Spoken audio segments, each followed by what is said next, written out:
Ciao everyone, welcome back to another slow fashion video. I'm going to talk about fall 2024 trends. I do these videos every season. Even though it seems contrary, what I have determined and what I've been saying over the last few years is that I don't really think trends exist anymore. I like to see trends as overarching themes or a direction that fashion is taking for the season. And I've got three reasons why. The first is that with the proliferation of social media, TikTok, all the things, micro trends and aesthetics come and go so quickly that we've seen everything. We've seen so many aesthetics, so many different hemlines, necklines, proportions, silhouettes. It's like everything's a trend. So ultimately, my second reason is that I honestly think we are moving towards a direction where we are celebrating individual style. We are celebrating uniqueness and our own individuality. That being said, I also recognize that I live in like a little internet bubble and there are still lots of people who just want to know what the trends are and what is being dictated for the season, and that's also a thing. The third reason is because the more I do these trend research and videos, the more I realize that a lot of trends are actually just seasonal classics that are repeated and that are given a different name because of marketing. It's literally giving these seasonal classics a new name just makes us feel like we should be buying something new and that we are buying something new when we buy them. So today I'm going to hopefully demystify these trends by looking at them through the lens of elements of style. I'm going to break them up into moods, into silhouettes, into textures, so that way you can translate them from your own closet, or you can make more objective purchase decisions as you head into the new season. If you do like the idea of breaking out fashion into elements so that you can see it more objectively, I've actually launched a course right here on YouTube. It's only $20 US. I really wanted to make the price point super accessible because I think this is information that is crucial to building a slow fashion wardrobe and exploring a slow fashion mindset. So this course goes through elements of style, things like how to use proportion and silhouette and textures and shapes. I've been a stylist for 10 years, both for commercial and individuals. So I'm just pretty much telling you everything I know about elements of style and the basis of styling tools in this course. It's just a little link down here on the main menu. It's not available in all countries yet. So if you don't see it on the top of your like YouTube menu when you're on my channel, it means it's not available to you, but you should see a little tab that says courses, and I've only got the one course there. It's called Elements of Style. Let's get into the trends and these elements of style.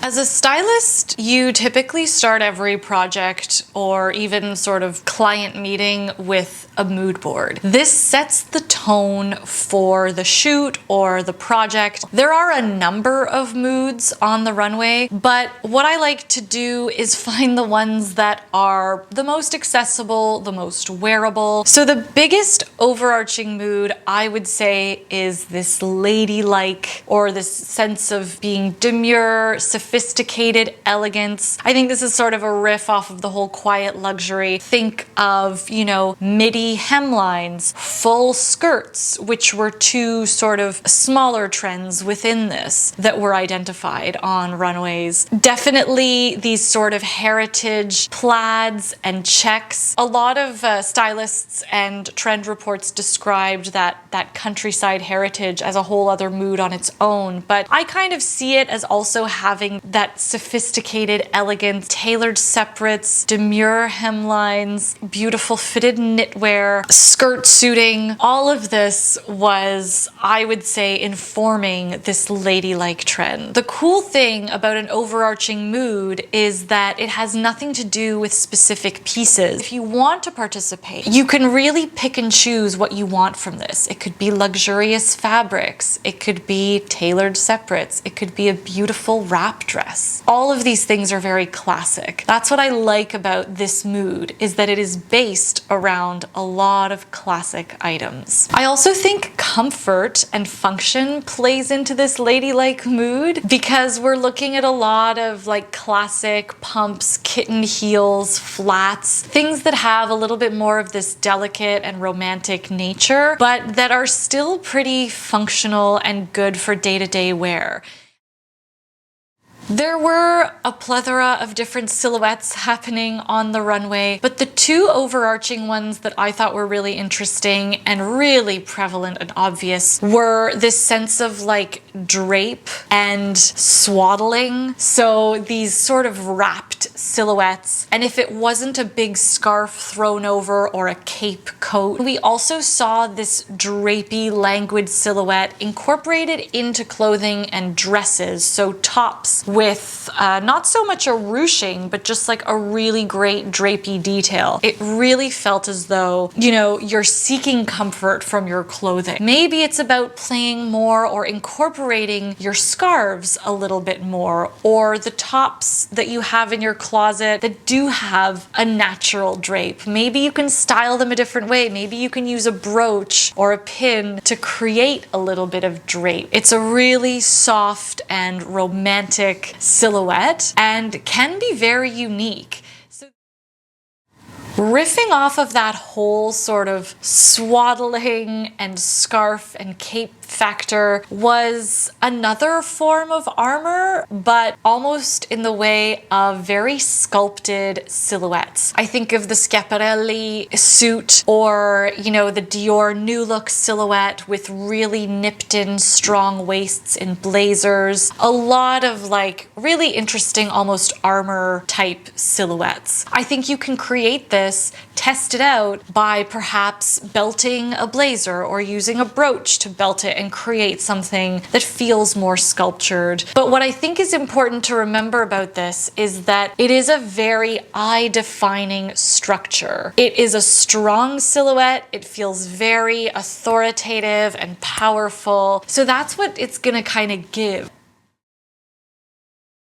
I don't even know why I'm touching on color, to be honest. I feel like there are certain colors that we just gravitate to for fall because they feel warm and moody and dark and cozy. This season, it's called Cherry Cola. I think a few seasons ago it was called Bordeaux. I'm just gonna call it Burgundy. What I like to look at in terms of colors, trending colors for the season, is not so much the color itself, but how it's being used. And what I thought was cool about Burgundy this season is that we saw it in so many textures. We saw head to toe burgundy looks. We also saw burgundy in like little hits like accessories. We're also seeing it on nails. Bags are a huge one. The cool thing about color trends is that if this is a color that you absolutely love, then pay attention. Now might be the time to actually add some pieces to your closet because you know this is a color that you love and you will wear even once it's like passé. But like I said, I'm pretty sure burgundy comes back every season. Like, it's such a beautiful color for fall. Another color that came up is this khaki color.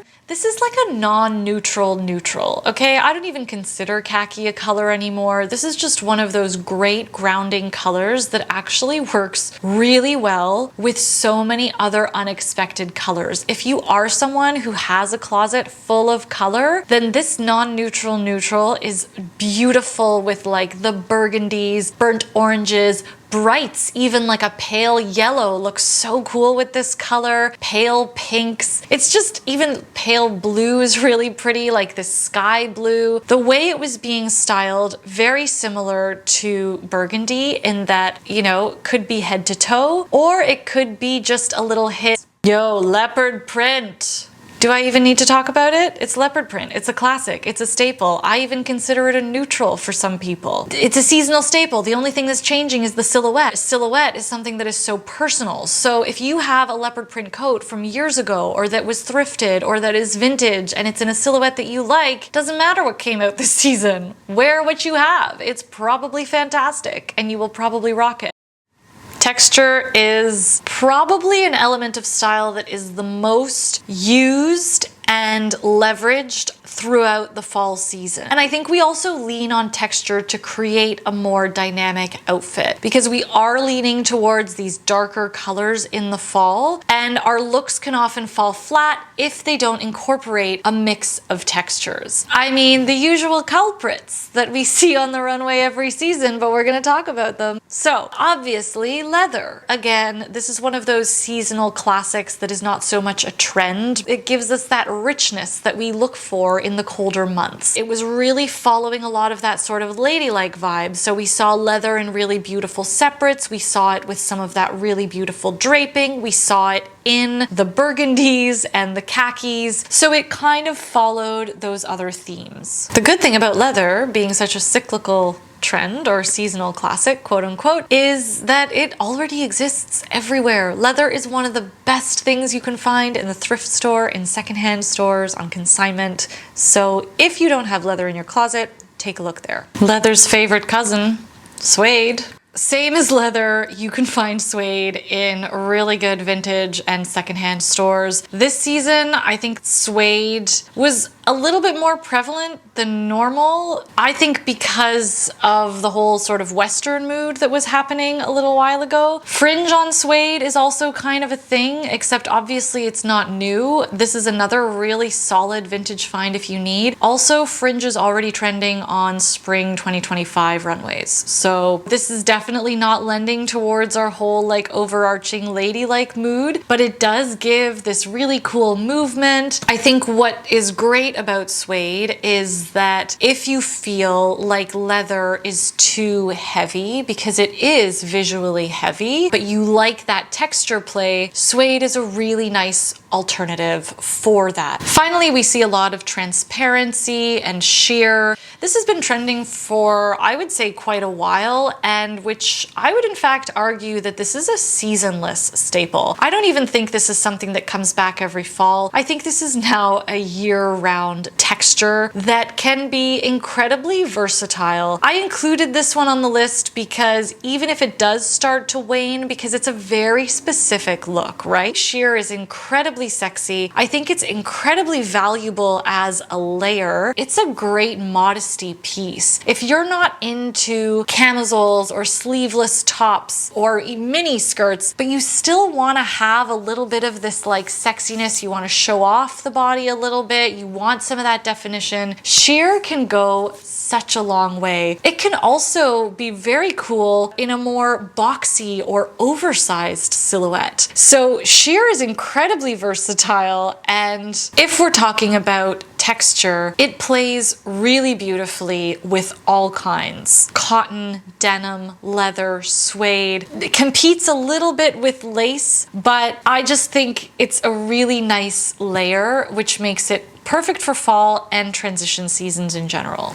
Finally, accessories. I know this isn't necessarily an element of style like texture or proportion, but I use it as almost a catch-all because accessories do inform a mood. They can definitely inform a season, and they also have their own silhouette and proportion profiles. So the first accessory that I think is having a pretty strong resurgence, which is informing the whole ladylike trend, is tights or stocking. Tights are a really nice way to add that modesty, to add that coverage. They're great for layering. They add dimension and texture, much like the sheer texture that we were talking about. It also helps bridge that gap in transition seasons. The next accessory is belts. Belts are having a bit of a comeback. You know, there's the big sort of statement belt that we saw at Loewe and Chloe, also like just really, really interesting. Definitely a focal point of the outfit, but skinny belts are also a thing. I honestly don't think you can go wrong. When I'm talking about belts as an element of style, I'm not talking about, oh, it's a specific belt. I'm talking about what it's gonna do to your outfit. It's either gonna add visual interest like a focal point, or it's going to play with the proportions of your body, in particular, the vertical lines. Again, I talk about this a lot more in the course, like using vertical and horizontal lines to play with specific proportions.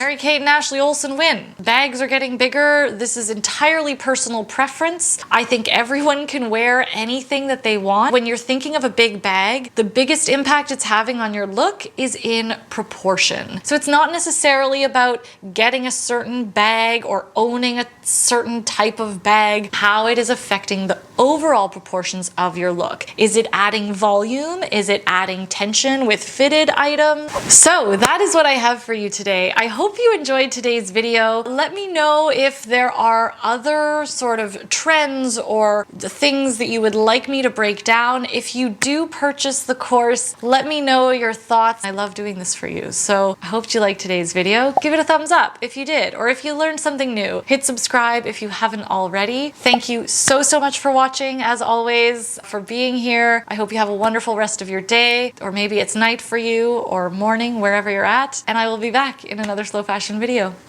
Ciao.